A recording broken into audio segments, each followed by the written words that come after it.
How's it going, everybody? It's Charlie, and welcome back to the Chatting Leeds YouTube channel. It's time for your Crystal Palace nil, Leeds nil post-match review. Just before I do get into it, smash that like button. Please subscribe and share all of your thoughts and opinions in the comment section down below. And if you haven't already, go check out the membership available on Chatting Leeds. It's £1.99 a month, and you'll see all the perks that come along with that. So then, a 0-0 draw away at Selhurst Park. I'll be honest, I wasn't expecting a 0-0 draw. Thought if it was going to be a draw, that it'd be a scoring draw. But let's not take anything away from this. Selhurst Park, Crystal Palace away is a very tough away fixture for any team in this league. City only managed to get a point there. Arsenal and Spurs have both been beaten there this season. Palace are playing some really good football under Patrick Vieira. But I thought in this game, the draw was probably a fair outcome. I didn't think Leeds offered as much as what I would have hoped going forward. Thought we defended fairly well at times. However, it did look a bit erratic at times with a certain individual that I will be speaking about shortly. Wilfred Zaha and Conor Gallagher are two of the most moaning players I've seen recently. Every time they were touched, they were moaning to ref, whether it was a foul or not. Even odd time it went out for a throw-in. You've got Zaha just moaning at players, moaning at Leeds players, moaning at the ref, everyone moaning at the guy in the crowd, just everyone. And how he didn't get a yellow card for that slap on who was it? Rafinha, just how? How does he get away with that? It's not like his arms are just there and he's caught him. He knows he's there and he's deliberately gone like that. But anyway, Leeds, I think, should have had a penalty in the first half as well on that handball. It was either Ward or McCarthy.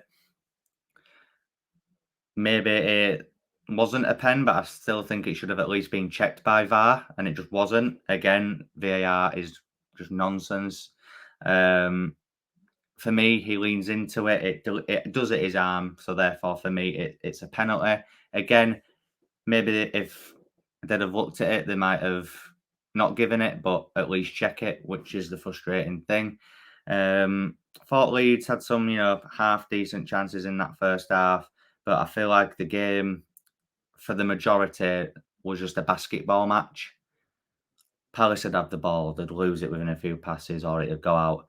We'd get hold of it, it'd either go out or it'd go back to Palace. It was just back and forth, back and forth, back and forth. And I'll just speak about him now. Diego Llorente, how he's even getting a sniff at the first team at the minute, I do not know. Cock and Cooper should be the centre-back partnership. Yes, Cock came on, but he played in the DM role. And yeah, he did okay. It wasn't brilliant, but he's not a CDM, he's a centre-back. Played the centre-back at centre-back.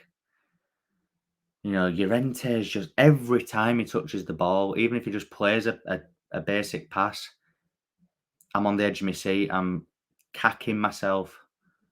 The long ball that he plays, it's just not working. It never once found a player. You're playing long balls up to Dan James, who's about 3 foot tall. It's just not working. Him and Cooper were both guilty of that, to be fair, but at least Cooper looked more assured defensively. Thought Ayling handled Zaha quite well. That was an interesting battle out wide.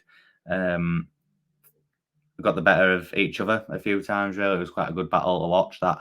Rafinha had some okay moments, so did Rodrigo. But as I said, I don't really remember Leeds getting much opportunity. There was a Cooper header from a corner, and there was a Gellart opportunity where he just shoots it right at the keeper. But other than that, we didn't offer much. I didn't think Leeds went into the game just hoping not to lose.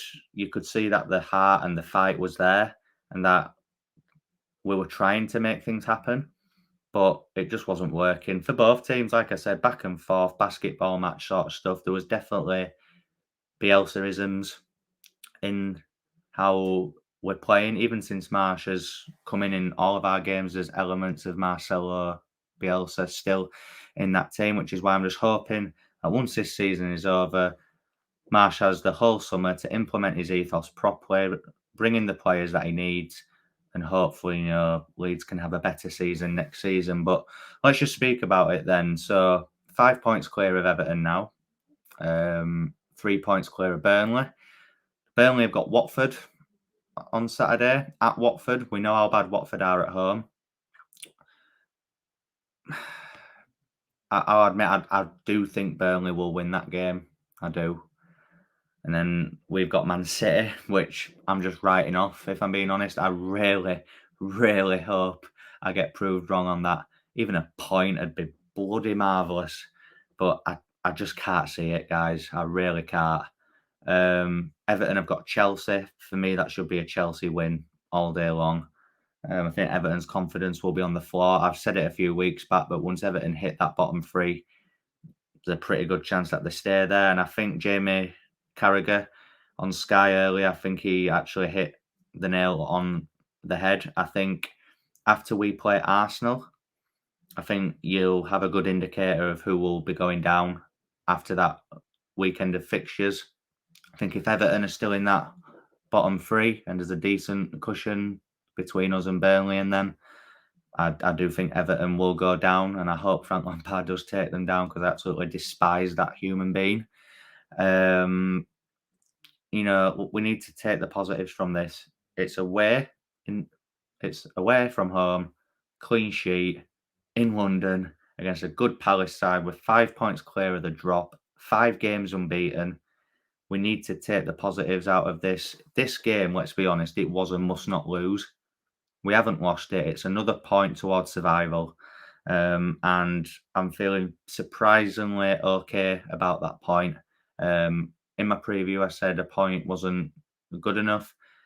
But after watching that game and how it was, I'll happily take a point because it could have gone either way at times in that game. I thought Elise, when he came on, torched Dallas to shreds. I thought Ayew did as well. He was finding himself in behind quite a lot. But let's be honest, Stuart Dallas is not a left back. However, he is better than Junior Firpo. So I would much rather have Stuart Dallas play than Junior Firpo. For Greenwood and Joffe, when they came on, I didn't think really did much, in fairness. James up front, I love his endeavour. I love his work rate. But he's not a centre forward. He's about 4 foot tall, and we're playing long balls over to him when there's that Anderson and Aguirre, or however you pronounce his name. Big centre halves, and you're trying to beat over the top for Dan James. It's just not working. I think it happened once in the first half where it actually met him from Rafinha and actually created a half decent opportunity. Rafinha taking long throws as well. That was new. Nearly worked out on first one, but the second one was just awful. But yeah, I feel like I'm just waffling now, guys. There's not really much to go through from a tactical standpoint. It wasn't a tactical masterclass from either team. It was a very scrappy game, an awful game to watch for both sets of fans, I would have thought. But like I said, try not to be negative, guys. Take the positives. Clean sheet, another point towards survival. 5 games unbeaten, 5 points clear of the relegation zone. Take the positives. We go again on Saturday against Man City. For me, my mood going into that game will be affected by Burnley Watford. Even a draw in the Burnley Watford game.